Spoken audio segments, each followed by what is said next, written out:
Following practice ahead of the Austrian Grand Prix, once again Red Bull making headlines, and once again for the wrong reasons. After continuous poor results, Daniel Ricciardo has been demoted back down to Toro Rosso for the remainder of the season, and his replacement has been Daniel Kvyat. So now Kvyat now gets the rest of the season at Red Bull, and Daniel Ricciardo is contracted for the rest of the season now at Toro Rosso, with plans for next year yet to be discussed. And this also means that Max Verstappen will replace Jean-Eric Vergne for one race, and he's chosen the United States Grand Prix to take his one race for the sister team.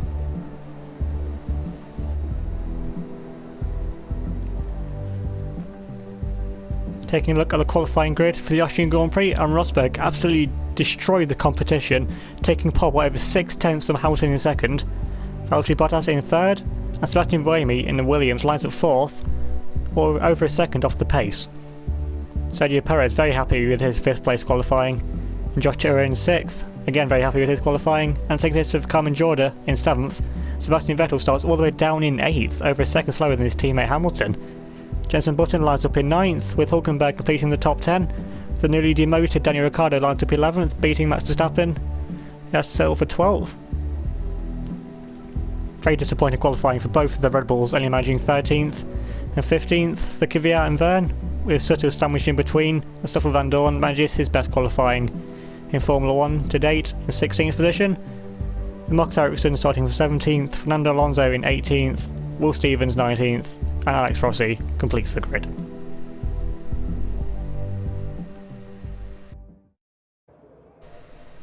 Taking a quick look at the race strategy, getting another one stop, stopping on lap 8 or 9 for a set of the soft tyres to go to the end of the race. Now for this race there is no team radios because Kyle, who does them, didn't send me the radio, so no team radios for this race, but oh well.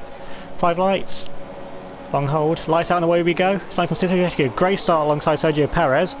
Perez is a good no start now, looking to 5th, trying to challenge Buemi into turn 1. Buemi leaves the door open on the outside, we just might get the run. Buemi gets squeezed on the inside, now up to 4th, trying to chase down in the slipstream of Lewis Hamilton in the Ferrari. Hamilton not had a good start from 2nd down to 4th.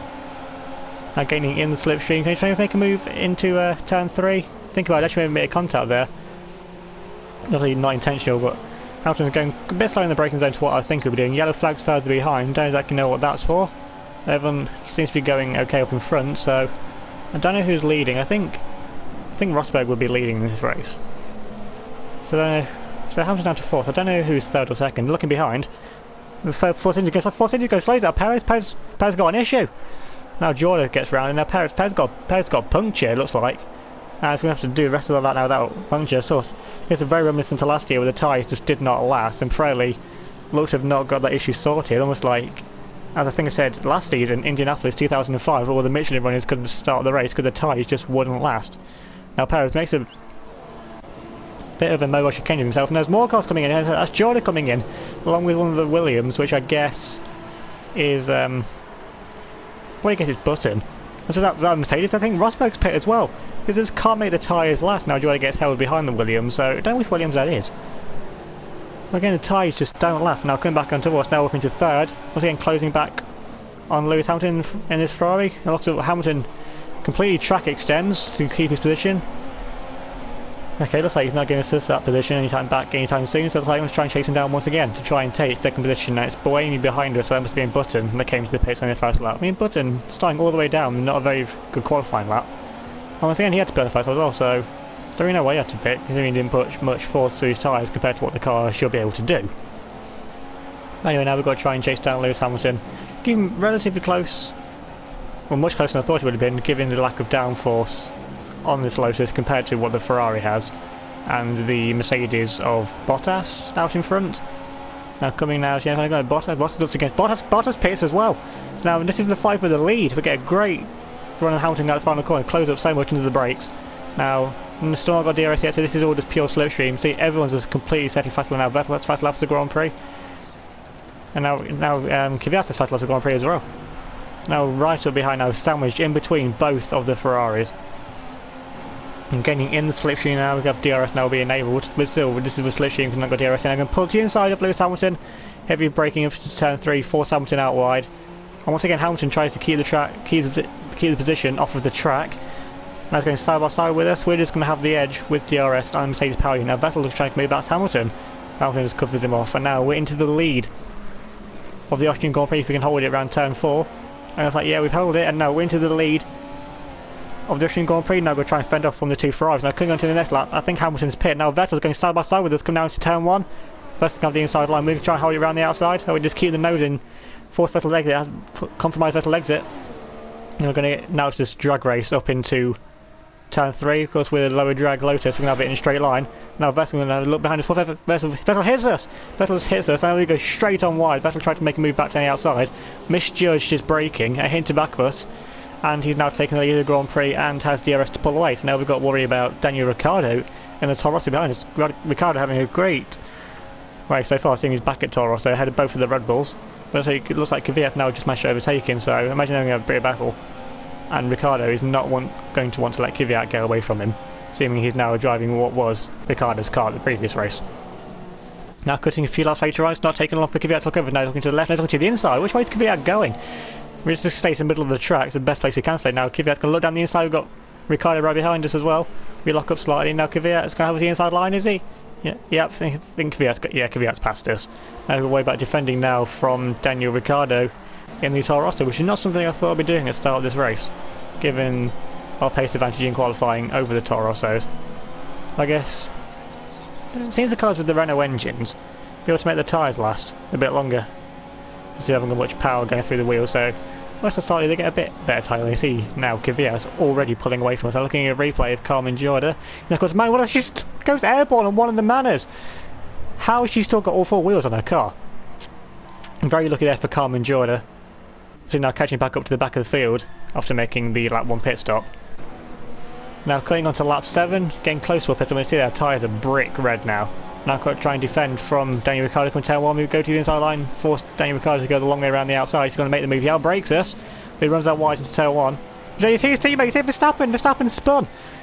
Daniel Ricciardo's weekend just goes bad to worse. Now he hit his Toro Rosso teammate Max Verstappen and he's spun. I imagine there's going to be a few words after this race. Now coming on to our pit stop lap, we're coming in now for one and only stop because we thankfully managed to make our tyres last. And instead soft tyres. Now the team, what are the team doing? Why are you just standing there? Changing my tyres already. I mean, I didn't have a penalty or anything because 5-second penalties aren't a thing yet. So I don't even know how here's Verstappen running wide. Man's just drive over the top of him. He's just been driven over the top of one of the Manners. Which Manor was that? What? How are they both still in the race? He's got driven over the top by one of the Manners, and now Verstappen somehow gets going. I think that's actually Rossi, so Verstappen runs out wide. It's completely cuts back in front of Rossi, and Rossi just somehow drives over the top of Max Verstappen. And I thought Monaco was crazy. Now this race just completely destroys it. Now looking at Rosberg, makes me backfield, and makes past Verne. And there's contact, they're airborne. Again, how many airborne overtakes, aerial overtakes, is going to get smashed away by one of the Staubers, loses his front wing. Now Button spun. What is happening in this race? I thought Monaco was crazy. It seems Austria, where there isn't as many barriers, everything just goes wrong. And now here comes Jordan back up behind one of the Manners once again. Looks inside, and she spun as well. She's lost her front wing. Actually, have to pit for a new front wing. Thankfully, the Force India, I think that's Perez, another Manor, avoids her, and then what presumably is one of the Williams, probably Bottas, Button or Buemi. And now Jordan has pit. So this is why our pit crew, I imagine, went changing our tyres because Jordan had to pit for a new front wing on our pit stop lap as we were coming into the pit. So I guess it's why they weren't ready for us to change our tyres, because they're busy fitting a new front wing onto Jordan's car. And Jordan really hasn't had the best 2 debut races, really difficult races for Jordan so far. But she's shown she has the pace. So I've got to try and translate that. Hopefully get past his bad luck. And now, because we had that longer pit stop, we're going to come out behind. We're behind a McLaren for position.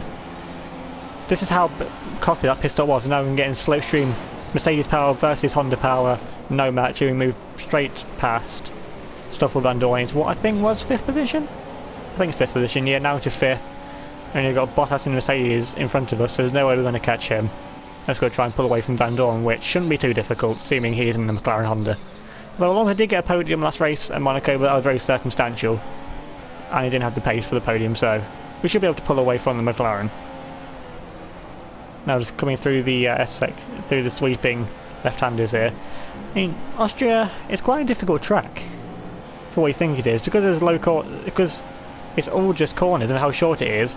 Any time you lose is amplified with how short the lap is.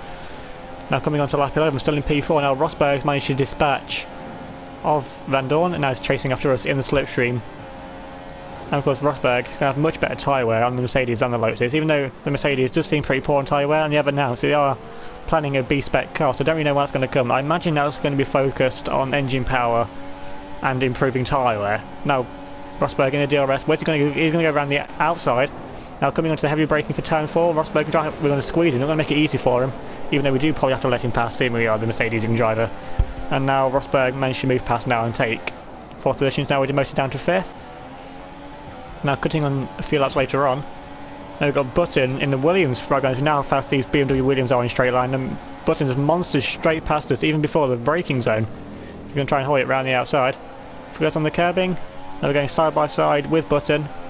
Now Button have the inside line, we're trying to hold it around the outside. Braking, squeeze Button as much as we can. But now he's just going to get us on the curb, and now Button managed to make the overtake to move up into 5th position. Now we're demoted back down to 6th. Now we've actually pulled away that much from Van Dorn, not as much as I was hoping we would have, given the pace difference between our two cars. Saying that the McLaren chassis does look pretty decent. I guess that's just keeping the tyre wear intact better. Now we're going to have DRS on Button to try and close back down, because there's not much of a difference between the Mercedes and BMW power units if they're in the same car. And because we've got less downforce, we're going to have more straight line speed than the BMW with the DRS. Now this is gaining the slipstream. We're going to have to get close here, otherwise Button... If we don't make the move here, Button's just going to pull away into the distance. Now we need to make this move as quickly as possible. If we can make moves, he's setting off fastest first sector of the race in the slipstream and DRS of Button. Now Button, he hasn't got more rear downforce, even though the Williams does lack downforce. It's got more downforce compared to this Lotus, and especially more rear downforce to get more traction out of the corner. And with DRS, it's just not enough, and now I imagine Button's just going to pull away 5th position, and now we've got to worry about buzzing the gap to Van Dorn behind, and any of the other top cars are making their way back through the pack. Now cutting a few laps later on, this is Daniel Ricciardo, now trying to make a move on stuff with Van Dorn. You see just us there in the distance, not that much further in front. Now Ricciardo gets a really poor exit out of the corner. Now Van Dorn managed to get back past the Toro Rosso for 7th position. Now Ricciardo's got the slipstream. He said Van Dorn's spinning, Van Dorn's out of the race. How many spins is Van Dorn doing? If anyone managed to count how many spins Van Dorn just did, please comment it down below, because I could not count how many spins that was. Now Ricciardo's lost his front wing. Now comes one of the Sauber trying to make his move past as well. God, doesn't make it too easy once again for the Sauber to pass, so Ricciardo really is not having a good race. Now going further on, Ricciardo just takes out one of the Force Indias. Now here comes Alonso, I think, behind, because Van Dorn's out of the race. And Alonso trying to make his move past now the two front wingless cars of the Force India and the Toro Rosso. Imagine Alonso's very happy about seeing some cars actually going slower than him. Now coming on to the final lap of the race, we're in P6. Button has just completely pulled away into the distance. See now our tyres are really going off, getting brick red once again.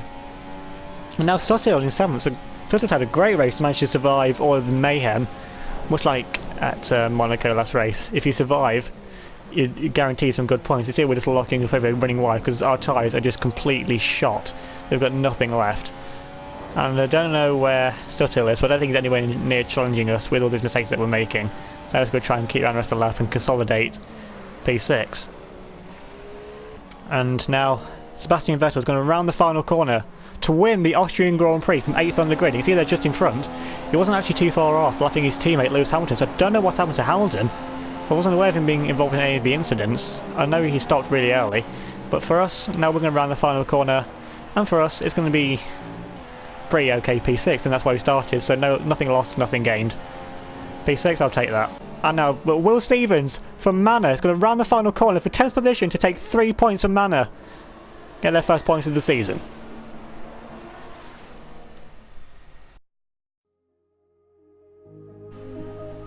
Taking a look now at the race results, and Sebastian Vettel take the victory, 13 seconds clear of Daniel Kvyat from who's finished second, so made up 11 positions from his starting grid.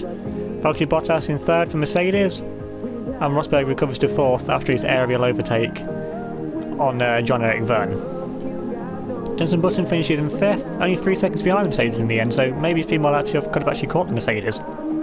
It wasn't there showing the pace, it just, unfortunately how low down he started, he couldn't make anything of it. We finished in 6th, some way behind in the end. And Suttle finishes in 7th. There's only actually 4 seconds behind us, so Suttle was definitely catching us as well. Fernando Alonso finishes in 8th. Great finish there for Alonso. 2 races in a row, 3rd and 8th. Great points were there for McLaren, although he was some way behind Adrian Suttle. Jean-Eric Verne recovers to 9th, albeit over a minute off the lead. And Will Stevens from Mana Marussia, only 3 seconds behind in 10th position. Imagine that Mana will be partying long into the night about that result. Sergio Perez comes home in 11th after his puncture on the first lap, and Lewis Hamilton completes the point scorers in 12th position. Nico Hulkenberg comes home in 13th, just missing out on points. Daniel Ricciardo finishes down in 14th. Ahead of his teammate though, he's ahead of his new teammate Max Verstappen in 15th. Ericsson in 16th, Sebastian Buemi finishes down in 17th, so I guess that was Buemi that was caught up in the incident earlier on, after the aerial overtake between Verne and Rosberg. Carl Majorda finishes 18th after another difficult race. Alex Rossi couldn't capitalise on anything going on. He finishes in 19th, and Stoffel Van Dorn finishes in 20th after doing many spins and DNFing in the race. Taking a look now at the driver standings, and Sebastian Vettel takes the lead of the Drivers' Championship on 98 points. 3 points clear of Valtteri Bottas in 2nd on 95, and Hamilton drops down to 3rd on 89 points. Rosberg's got some catching up to do, 31 points off the lead now if he wants to make a mark on his championship and try and get anywhere close to the top. Sebastian Buemi in 5th, 35 points off the lead, and Button in 6th after getting probably his first decent points haul of the season. This race he's in 6th on 51 points. Jean-Eric Verne is in 7th on 48 points. Now over 2 race victories off the lead is not what Red Bull wanted at the start of the season, giving their 2014 season was okay. This season they've just been nowhere. And now he's only 6 points clear of Daniel Kvyat. He spent the first 6 races at Toro Rosso. I think it just shows the poor result, how poor Red Bull has been doing this season. And we're actually joint on points with Kvyat on 42, but of course because Kvyat got the podium at the 5 days at Australia, he gets a better result. So that's why he's ahead of us in the driver standings. We move ahead of Daniel Ricciardo by 2 points, and Ricciardo's on 40 points. Fernando Alonso in 11th on 30 points. And Adrian Suttle rounds off the top 12 on 25 points. Moving on to the constructors standings, Ferrari now have a 24-point lead over Mercedes, with Williams in 3rd, now 73 points behind, so it's definitely a 2-horse race for this championship. Maybe Red Bull could maybe get involved, not that far behind, only 11 points behind. Maybe they could get involved if the Williams drivers keep having bad results, but then again Red Bull keep having bad results themselves, so could be an interesting battle there for 4th in the constructors. We're in 5th on 48 points, looking fairly safe, although Toro Rosso, if they can get their act together, we've seen how strong their car is in race pace compared to the Lotus. So yeah, another battle on there for 5th and 6th between Lotus and Toro Rosso. McLaren in 7th on 36 points, and that's probably 36 points more than they thought they had after pre-season testing. Force India now closing down only 3 points behind, now in 8th on 33 points, joint with Sauber, of course because Hulkenberg has a better result. That's why Force India are in 8th, and then Mano on 3 points. Finally getting off the board. So now I said it at the start of the season, I thought every team would score points, and every team has now scored points. Also going to be like we need more miracle races if Mana are to score any more points in this season. Oh, what a race that was. Imagine there's going to be a lot of discussions behind closed doors about basically everything. Imagine, I'm not too certain on Daniel Ricciardo's future after this race, being demoted and then taking out his teammate and then taking out Van Dorn in the same race. This has been a nightmare race for Ricciardo, one he'll definitely want to forget going on to the next race. I think the next race is Britain, so home race next time out, looking for a good result there. So that's been the Austrian Grand Prix. Thanks for watching. Leave a like if you enjoyed this complete mayhem of a race. This is, in my opinion, definitely the best race of the season so far. And subscribe if you're new, and I'll see you all next time.